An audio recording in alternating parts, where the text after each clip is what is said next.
She was 17 years old when she married one of the most famous teenagers in America, a boy the whole country had already watched grow up on television. 6 months later, she was a mother. By the time she turned 18, she was raising a child inside a marriage that millions of people watched, or thought they watched, every single week, on a show built around the very family she just married into.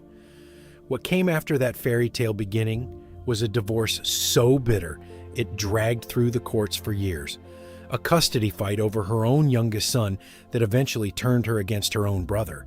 a plane crash that left her former husband dead on a field in Texas, and a second act nobody watching her wedding in 1963 could have predicted. This is the story of what happened to Kristen Nelson and to the 4 children she raised largely on her own after the life she'd built with Ricky Nelson came apart. And before we start, please subscribe to the channel.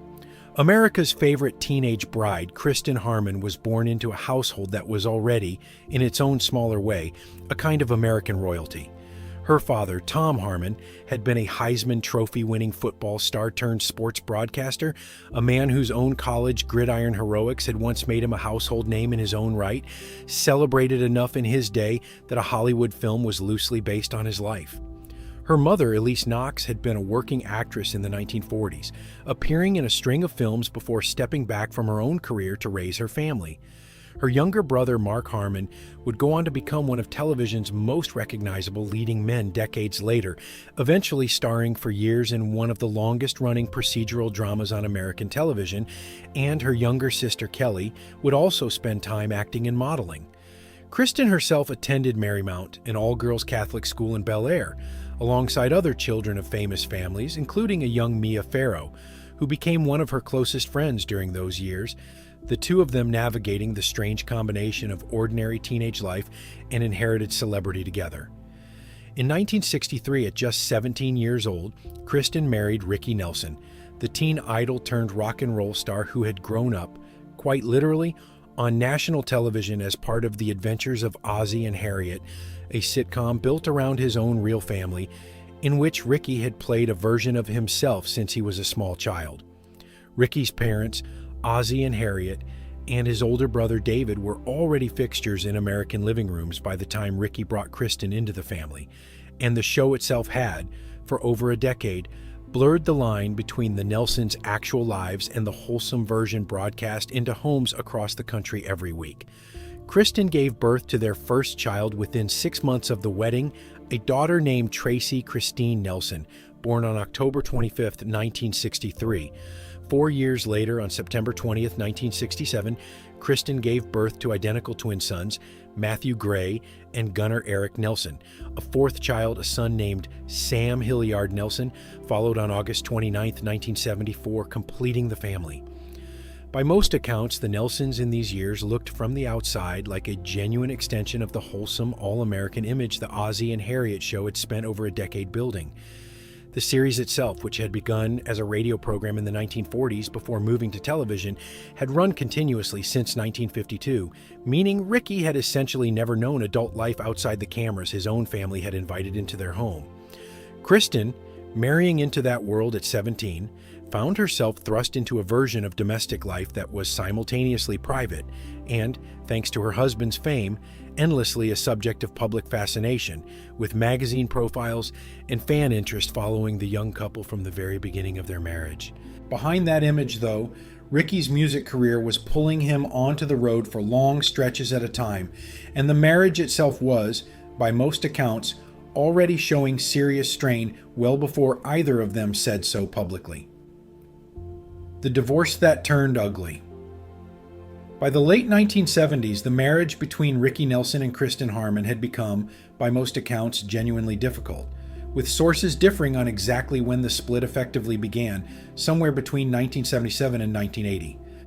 Ricky's touring schedule had grown heavier as he worked to keep his career relevant in a music landscape moving further and further away from the sound that had made him famous,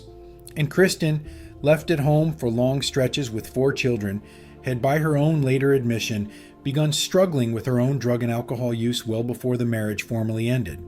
What's clear is that Kristen filed for divorce in 1980, and that the proceedings that followed were bitter, expensive, and dragged on for roughly 2 years before the divorce was finalized in 1982. The details that emerged during that fight were the kind that rarely stay private in a case involving two famous families. Accusations of drug and alcohol use and poor parenting were exchanged between both sides, with Kristen later acknowledging publicly that she had continued using drugs and drinking heavily during this period of her life, describing it as one of the lowest stretches she'd ever lived through. Unable to support herself through her painting during this period, she took a job as an assistant casting director for $200 a week just to get by. A considerable step down for a woman who had spent her entire adult life inside genuine wealth and celebrity. The youngest child, Sam, only 6 years old when the divorce proceedings began, ended up shuffled between relatives during the most turbulent stretch of the fight. He spent time in the care of his aunt, Kristen's sister Kelly, before moving in with his maternal grandparents and Tom Harmon and Elise Knox for roughly a year and a half, while his parents' case worked its way through the courts.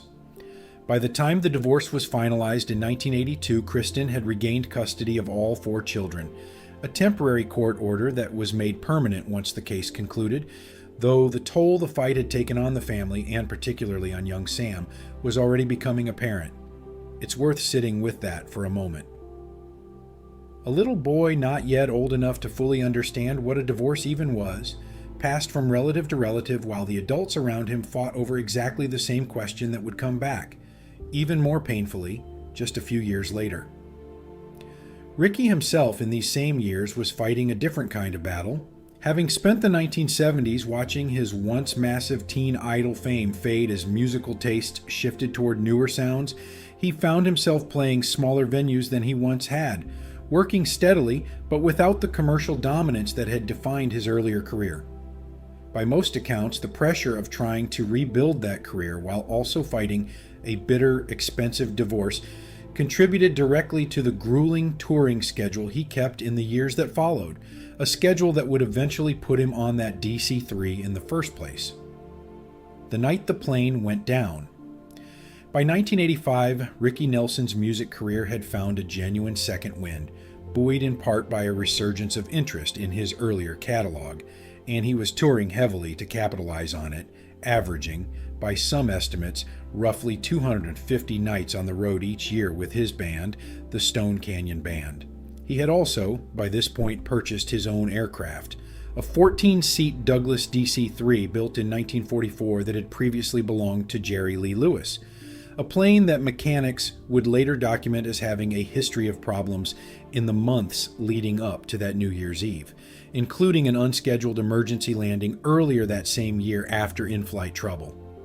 Ricky had invited his twin sons, Matthew and Gunnar, then 18 years old, to meet him on tour in Alabama and fly with him on the DC-3 for the first time, with plans to spend New Year's Eve together in Dallas after the show. At the last minute, those plans changed, and the twins ended up not making that particular flight, a decision that, in hindsight, almost certainly saved both of their lives, something both brothers have described feeling the weight of for the rest of theirs.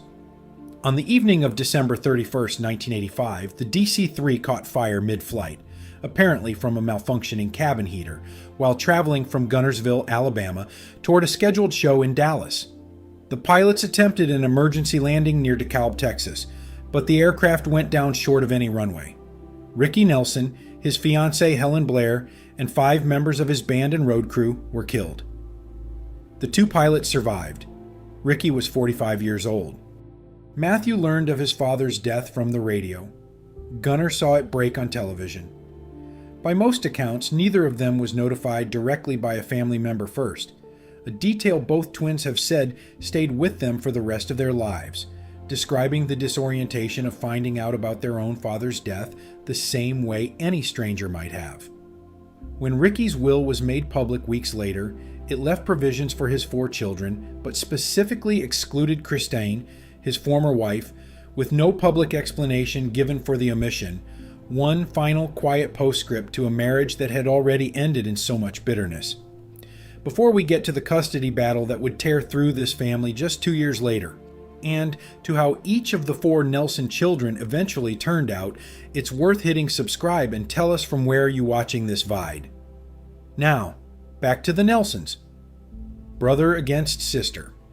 In 1987, roughly 2 years after Ricky's death, Kristen Nelson was undergoing treatment for substance abuse at a Century City rehabilitation facility called New Beginnings, a well-regarded program that a number of public figures had quietly passed through over the years.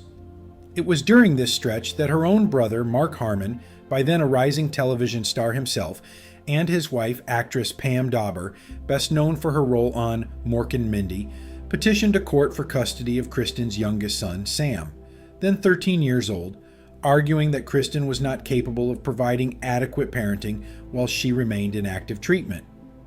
The case that followed exposed just how much strain had built up inside this family over the preceding years.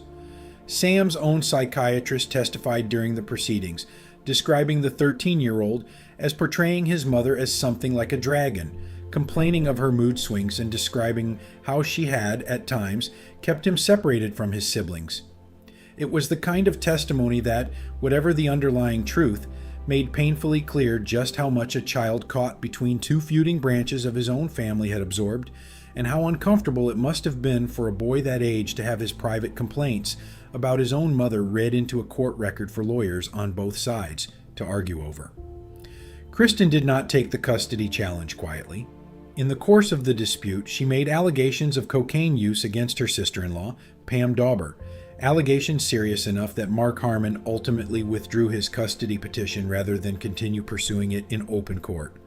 Kristen retained custody of Sam, though Mark was granted formal visitation rights, and all parties, by court order, agreed to participate in family therapy together going forward, an unusual arrangement for two adult siblings whose own relationship had clearly cracked wide open in the process. It's difficult to overstate how unusual this entire episode was. A woman who had already spent years fighting for custody of her son during her divorce now found herself fighting for that same custody against her own brother. In the same stretch of years, she was also trying to get sober, all while her children were still absorbing the loss of their father. Whatever anyone believed about Kristen's fitness as a parent in this specific period, the machinery of the dispute itself, a psychiatrist testifying about a 13-year-old's private complaints in open court, was its own kind of damage regardless of the outcome, and it left a mark on the Harmon-Nelson family that reportedly took years to fully heal. Consider what Sam himself was actually navigating in this stretch of his childhood. He had lost his father just 2 years earlier, still young enough that he would later describe going to his own grandmother with simple, aching questions, trying to reconstruct who his father really was from whatever scraps of memory the adults around him were willing to share. Now, in the middle of that grief, he found himself the subject of a custody fight between his mother and his uncle, playing out in a courtroom with his own private complaints about his mother's mood swings read aloud as evidence. It's the kind of childhood that would be difficult for any adult to fully process later in life, let alone a boy barely into his teenage years. The sons who became rock stars. Matthew and Gunnar Nelson, the identical twins, had grown up watching their father perform, and by most accounts had absorbed the music bug early, something Ricky openly encouraged in the years before his death, even letting them hang around backstage and sound checks whenever they could. Kristen's reaction to her sons following that same path was, by their own later accounts, considerably less supportive. Both twins have said that when they graduated high school, their mother wrote them individual letters calling their ambitions delusional, warning them that the music business had already destroyed their father and would do the same to them, and telling them that they reminded her too much of the man the divorce and everything since had left her so bitter toward. The twins pursued it anyway. Performing under the name Nelson, they released their debut album, After the Rain, in 1990, and its lead single, Can't Live Without Your Love and Affection, reached number 1 on the American charts, a genuine commercial triumph their father never lived to see, and one that, by most accounts, felt like vindication after years of being told they were chasing something impossible.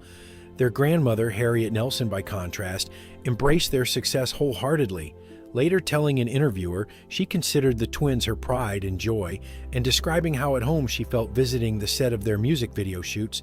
a rare moment of unqualified family support in a story that had, up to that point, offered the twins very little of it. Matthew and Gunnar have continued performing together in the decades since, including years of shows aboard cruise ships and, 20 years after their breakout album, a follow-up release called Lightning Strikes Twice. Matthew married model and actress Yvette Shiloh Stevens in July of 1995, though he filed for divorce in 2009, citing irreconcilable differences. Both twins have spoken candidly in interviews and in their own later memoir about the tension that defined their relationship with their mother, contrasted sharply with the encouragement they'd received from their father before his death, describing a childhood where their two parents seemed to represent almost entirely opposite forces, pulling at the same two boys. The daughter and the youngest son, Tracy Nelson, the eldest of the four children and the only daughter, had already been living with her father and his fiancée, Helen Blair, in the years before the crash, having grown up faster than her younger brothers in some ways simply by virtue of being the oldest child of two famous feuding parents. She pursued acting seriously, eventually landing a starring role in the television series Father Dowling Mysteries, which ran beginning in 1989, and later performing on stage as well, including a run in the musical Grease. Of the four Nelson children, Tracy has generally maintained a more conventional entertainment career, staying largely out of the family drama that played out around her siblings in the press, and going on to become a mother herself, with a niece and nephew that Sam has spoken of warmly in his own interviews. Sam Nelson, the youngest, whose childhood had been shaped so heavily by the two custody battles fought over him, first with his father during the divorce and then with his uncle during his mother's recovery, eventually earned a degree in psychology, by most accounts drawing directly on his own experience navigating those years of family conflict. He went on to form his own band called H's Orange, carrying the family's musical inheritance forward in his own considerably quieter corner of the industry, out of the spotlight his twin half-siblings had found. In later interviews, Sam has spoken with evident affection about his father, describing him as someone he called Pop, and insisting that whatever damage the divorce and its aftermath caused, he never doubted that his father loved him very much. He has described going to his grandmother Harriet Nelson in the years after his father's death, asking her small aching questions about who his father really was, hoping to piece together a fuller picture of a man he'd lost when he was only 11 years old. The painter Ricky left behind. Kristen Nelson, meanwhile, built her own second act largely away from the entertainment industry that had shaped her entire life up to that point. She had painted for years, developing a distinctive, brightly colored, primitive style, the kind of folk-influenced work that stood in sharp contrast to the polished, camera-ready image she'd spent 2 decades projecting as Ricky Nelson's wife. Her work found real commercial success, with her oil paintings selling for as much as $5,000 apiece during the 1970s, and drawing collectors that included Jacqueline Kennedy, Mia Farrow, actress Tyne Daly, and the country singer Dwight Yoakam. It was a genuinely separate identity from the one the public had known her by for 2 decades, a woman who had spent her 20s and early 30s defined almost entirely by her marriage, now building something that belonged only to her, one canvas at a time. In 1988, 3 years after Ricky's death and roughly a year after the custody dispute with her brother, Kristen married television producer and director Mark Tinker, whose own credits would eventually include a long list of network dramas. That marriage lasted 12 years before ending in divorce in 2000. By most accounts, Kristen spent her later years living a considerably quieter life than the one that had defined her 20s and 30s, continuing to paint and staying connected to her children and grandchildren as they built their own separate lives, largely out of the tabloid coverage that had once followed her every move. Where it all landed. On April 27, 2018, Kristen Nelson died of a heart attack at her home in Santa Fe, New Mexico. She was 72 years old, having outlived Ricky by more than 3 decades, and having spent most of those decades rebuilding a life for herself after a marriage, a divorce, and a family tragedy that had all played out with far less privacy than most people ever have to endure. whatever the public thought of her in the years surrounding the divorce and the custody battles, by the time she died, she had spent longer as an independent woman rebuilding her own identity than she'd ever spent as half of America's favorite young couple. Today, Tracy Nelson continues her career in entertainment, having built the steadiest and most conventional path of the four siblings, and has become an aunt and mother in her own right within the extended Nelson Harmon family. Matthew and Gunnar continue performing as Nelson decades after their breakout, still processing, in interviews and in their own writing, a childhood defined as much by their parents' war with each other as by their father's music, 40 years now removed from the crash that nearly took both of their lives before it ever took their father's. Sam Nelson continues making music with his own band, carrying forward a psychology degree shaped directly by the family conflict he lived through as a child, and speaking of his father with an affection that seems to have survived everything else that happened around it, still occasionally turning to old photographs and stories for the parts of his father he never got the chance to know firsthand. It's tempting, looking back at old photographs of the Nelson family in the 1960s, 4 blonde children posed alongside 2 of the most recognizable faces on American television, to imagine that a family this photogenic must have been as happy as it looked. But somewhere behind those photographs was a marriage quietly collapsing under the weight of the road, a divorce that turned a 6-year-old into a piece of shuffled custody paperwork, a plane that carried a father to his death after his own sons happened to miss the flight, and a custody battle so severe it pitted a mother against her own brother while she was still trying to get sober. Given everything this particular family lived through across a single generation, it's hard not to see the very different paths its 4 children eventually chose. 1 toward a quiet acting career, 2 toward genuine rock stardom built partly in defiance of their mother's wishes, and 1 toward a psychology degree earned from processing his own childhood as the clearest evidence of just how much they all needed in their own separate ways to build something steadier than what they'd grown up inside. Even Kristen herself in the end found that steadiness only by stepping fully away from the world that had made her famous at 17 and building an identity, brush by brush, that nobody else in her family had ever had a hand in shaping. If you enjoyed this video, please like and subscribe to our channel so you never miss out on more fascinating stories.